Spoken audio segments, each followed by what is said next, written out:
हमारे महान काव्यों को अगर हम पढ़ें तो उनमें ऐसे कितने ही अवसर आते हैं जब योद्धाओं, देवों, यक्षों, राक्षसों आदि द्वारा युद्ध में कई शक्तिशाली अस्त्रों और शस्त्रों का उपयोग किया गया। इनमें कितने ही दिव्यास्त्र ऐसे थे जिसका उपयोग उस समय नहीं किया गया होता तो इतिहास कुछ अलग सा होता, कुछ मजबूरी में और कुछ तो बस उन्माद मचाने के लिए चला दिए गए। आइए जानते हैं हमारे सनातन इतिहास में वर्णित सबसे शक्तिशाली अस्त्र इंद्रास्त्र। ये इंद्रदेव का एक प्रबल अस्त्र है। लक्ष्मण जी ने इंद्रास्त्र चलाकर ही मेघनाद का वध किया था। श्री राम ने इसी अस्त्र को चलाकर कुंभकर्ण को मार गिराया था। अर्जुन ने महाभारत में इसका उपयोग कई बार किया था। नंबर 9, ब्रह्मास्त्र। हमारे सनातन धर्म में ये माना जाता है कि धर्म और सत्य को बनाए रखने के उद्देश्य से ब्रह्मास्त्र का निर्माण ब्रह्मा जी द्वारा किया गया। ब्रह्मास्त्र की चपेट में आने से लक्ष्य पूरी तरह से नष्ट हो जाता है। इसका उल्लेख हमारे वेदों और महाकाव्यों में कई बार आता है। इसकी मारक क्षमता अचूक है।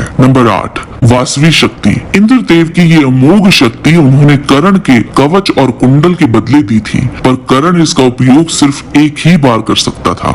इसी से कर्ण ने घटोत्कच का वध किया था। नंबर 7, रौद्रास्त्र। स्वर्ग लोक में अर्जुन ने इसी अस्त्र का उपयोग कर हजारों काल के दैत्यों का वध किया था। अर्जुन इस अस्त्र को कर्ण पर भी चलाने वाले थे, पर उसी समय कर्ण के रथ का पहिया भूमि में धंस गया था। इसीलिए अर्जुन ने इसको वापस ले लिया था। श्री राम ने इसका उपयोग कुंभकर्ण पर किया था। नंबर 6, वज्रास्त्र। देवराज इंद्र का वज्र एक दुर्जय और अत्यधिक शक्तिशाली शस्त्र है। एक बार चलाने पर इससे इतनी ऊर्जा निकलती है जो लाखों प्राणियों को क्षण भर में भस्म कर सकती है। इंद्र ने इसका इस्तेमाल कर वल और वृत्र जैसे अति बलशाली राक्षसों का वध किया था। बाल हनुमान को भी इसका उपयोग कर अचेत कर दिया था। रामायण में ये अस्त्र श्री राम और लक्ष्मण जी के पास था और महाभारत में अर्जुन ने इस अस्त्र को अपने पिता से ग्रहण किया था। वज्रास्त्र को चलाकर ही अर्जुन ने लाखों निवात कवच असुरों का वध किया था। नंबर 5,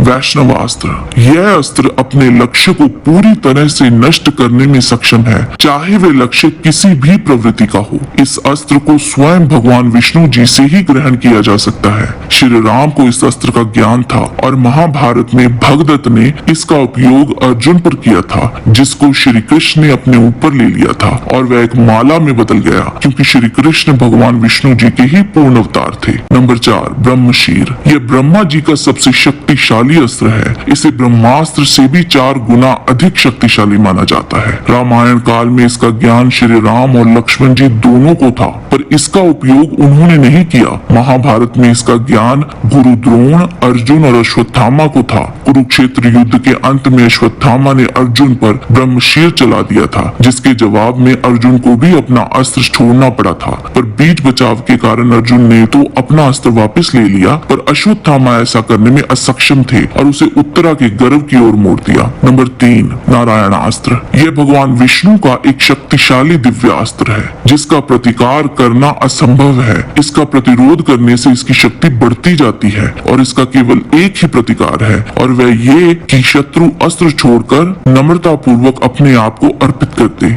इसका उपयोग महाभारत में अश्वत्थामा ने पांडव सेना पर किया था। कुछ ही समय में इस अस्त्र ने पांडवों की एक अक्षौणी सेना नष्ट कर दी थी। तब श्री कृष्ण ने सबको इसके आगे नतमस्तक होने की सलाह दी थी। नंबर 2, पाशुपतास्त्र। यह भगवान शिव का एक अति शक्तिशाली अस्त्र है, जो संपूर्ण ब्रह्मांड को पलक झपकने से भी पहले नष्ट करने में सक्षम है। त्रिपुरा 3 अविनाशी दानव नगरों को नष्ट करने के लिए भगवान शिव ने पाशुपतास्त्र का ही उपयोग किया था। इस बाण का निर्माण भगवान शिव ने किया था। महाभारत में इसका ज्ञान केवल अर्जुन को ही था और रामायण काल में श्री राम को यह अस्त्र ब्रह्म ऋषि विश्वामित्र जी से प्राप्त हुआ था। इसका उपयोग मानसिक संकल्प से, दृष्टि से, वाणी तथा धनुष द्वारा भी कर सकते हैं। इनमें से चाहे जैसे भी इसका आह्वान हो, शत्रु का नाश होना तय है। नंबर 1, पहले स्थान पर भगवान शिव का त्रिशूल और विष्णु जी का सुदर्शन चक्र आते हैं। भगवान शिव का त्रिशूल समस्त अस्त्र शस्त्रों से अधिक शक्तिशाली है। इसका प्रमाण हमें महाभारत के अनुशासन पर्व में मिलता है। त्रिशूल के 3 मुख रचनात्मक ऊर्जाओं के 3 रूपों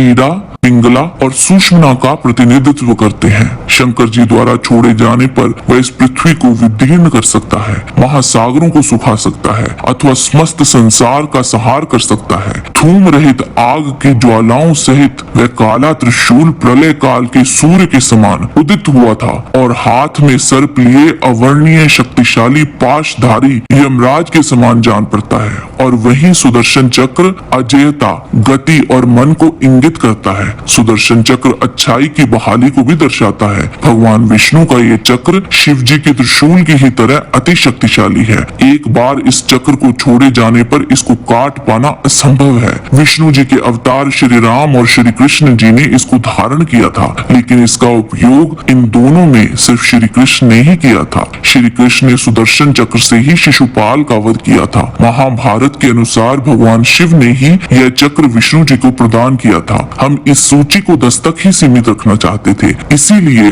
और अस्त्रों का वर्णन संभव नहीं था। इनके अतिरिक्त कई और प्रबल अस्त्रों का माननीय उल्लेख है, जैसे कि कर्ण का भार्गवास्त्र, जिससे उसने बड़ी संख्या में पांडव सैनिकों को क्षति पहुंचाई थी। नागपाश, जिसके उपयोग से मेघनाद ने श्री राम और लक्ष्मण जी को बांध दिया था। इससे मुक्ति के लिए गरुड़देव को बुलाना पड़ा था। भगवान कार्तिकेय जी का शक्तिशाली अस्त्र वेल, ये माँ दुर्गा ने कार्तिकेय जी को दिया था। इसी से उन्होंने तारकासुर और उसके साथ आए लाखों दैत्यों को वध किया था। अंजलि का अस्त्र, जिससे अर्जुन ने कर्ण का वध किया था। भीष्म पितामह का प्रस्वापन अस्त्र और भी कई ऐसे अस्त्र, अंतर्ध्यान, आग्नेय अस्त्र, सम्मोहनास्त्र, वरुणास्त्र, व्याव्यास्त्र, गंधर्वास्त्र इत्यादि मुख्यतः इन्हीं अस्त्रों को ही अति शक्तिशाली माना गया। आज के वीडियो में बस इतना ही। जाने से पहले लाइक बटन जरूर दबा दीजिए और वीडियो अच्छा लगा है तो शेयर कीजिए। आपसे फिर मिलते हैं एक नए रोचक वीडियो के साथ। तब तक के लिए आप सबको हमारी शुभकामना। नमस्कार।